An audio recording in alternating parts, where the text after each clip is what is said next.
যেই মাসে দিয়েছি আমি ইফতার, রমজান সেই মাস যেই মাসেতে নফল ইবাদত করলে সওয়াব হয় ফরজের মতো, রমজান সেই মাস যে মাসেতে একটি ফরজ আদায় করলে হয় 70টি ফরজের সওয়াব।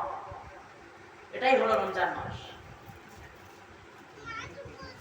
আল্লাহ বললেন শাহরুর রমাদান আল্লাযী উনজিলা ফীহিল কুরআন, রমজান ওই মাস যেই মাসেতে কোরআনকে নাযিল করা হয়েছে হে মুহাম্মদ তোমার উপরে।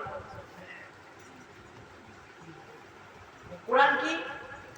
মহান আল্লাহ তার পরে বলে দিলেন হুদাল লিন-নাস ওয়া বাইয়িনাতিন মিনাল হুদা ওয়াল ফুরকান, যেটি হলো মানুষের জন্য হেদায়েতের বাণী, যেটি মানুষের জন্য পথ প্রদর্শক এবং সুস্পষ্ট বাণী।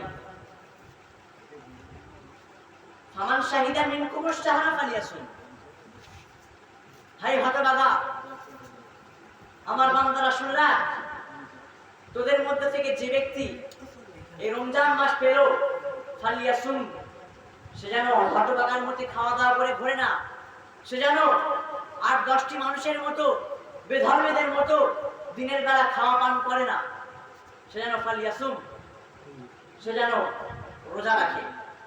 আমাদের মধ্যে এখনো এমনও হতভাগা আছে যারা রমজানকে পেল কিন্তু রোজা রাখলো না। শরীরের প্রতি মায়া, রোজা রাখলে আমার শরীর ভেঙে যেতে পারে, রোজা রাখলে আমার শরীর অসুস্থ হয়ে যেতে পারে। হায় রে ধোঁকাবাজ, হায় রে নাফরমান, তোর শরীর কবরের পোকাই খাবে, তোর শরীর কবরের বিছাই খাবে, তোর শরীর কবরের সাপ দর্শন করে করে খাবে। আমাদের মধ্যে এখনো অনেক হতভাগা আছে, তাদের কাছে রোজার কথা বললে তারা মুখটা ঘুরিয়ে নেয়। অনেক মানুষ এমন আছে আপনার সাথে ঘুরবে, আপনার সাথে লেনদেন করবে, সব ঠিক থাকবে, কিন্তু আপনি যখনই তাকে দিনের জন্য বলবে এসো নামাজ পড়তে যাই, এসো রোজা রাখি, সেই আপনার থেকে সে দূরে সরে যাবে।